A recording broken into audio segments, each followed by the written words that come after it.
Kamal Haasan sir ഓരോ സാധനങ്ങൾ ഇങ്ങനെ പൊക്കി എടുക്കാവുന്ന സമയത്ത് നമ്മൾ എക്സൈറ്റഡ് ആവുന്നു. ആ പടത്തിന്റെ പിന്നിൽ വർക്ക് ചെയ്തിട്ടില്ലേ? അതിലിപ്പോ പുള്ളി എക്സൈറ്റഡ് ആകുന്നു പറഞ്ഞില്ലേ, ആ.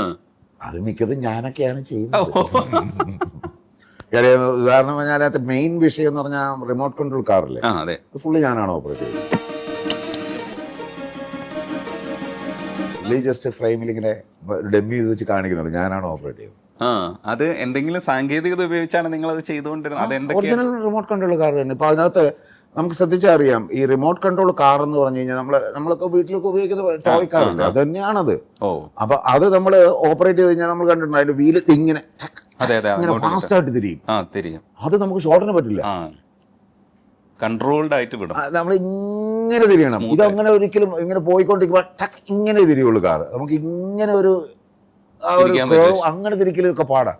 പിന്നെ അതിന് തല ഇങ്ങനെ ആലോചിക്കാൻ എന്ത് ചെയ്യും. അപ്പോൾ പിന്നെ ഞാൻ എന്ത് ചെയ്യുന്നു പറഞ്ഞാൽ ഇതിങ്ങനെ വെച്ചിട്ട് ഇതിന്റെ ബാറ്ററി വീക്കാക്കും. ഓ, ബാറ്ററി വീക്കാകുമ്പോൾ ഇങ്ങനെയുള്ള വെട്ടിക്കൽ തിരിയുണ്ടല്ലോ, ആ ബാറ്ററി ഇങ്ങനെ വെക്കാകുമ്പോൾ ഇങ്ങനെ അതിനകത്ത് 1, 2, 3, 4 ഷോട്ടിൽ അങ്ങനെയാണ് ചെയ്തിരിക്കുക. അപ്പോൾ ഒരു ബാറ്ററികൾ വീക്കായ ബാറ്ററി മാറ്റി വെക്കുക. അങ്ങനെ അതിന്റെ ഒരു ബാഗിനകത്ത് നിറച്ച് അത് പറയുന്ന 6 ബാറ്ററിയെ മറ്റുമാണ് ആ വണ്ടിക്ക് ഉപയോഗിച്ചിരിക്കുന്നത്. അപ്പൊ അതിന് 6 വീക്ക് ബാറ്ററി എടുത്തിടും, എന്നാലേ അത് ഇങ്ങനെ പോവുള്ളൂ. ഇങ്ങനെയുള്ള പരിപാടികളൊക്കെ ഒത്തിരി ചെയ്തിട്ടുണ്ട്. ഇതൊക്കെ ADCന്റെ പണിയാണല്ലേ? അവനെ അത് ചെയ്തിട്ടുണ്ട്.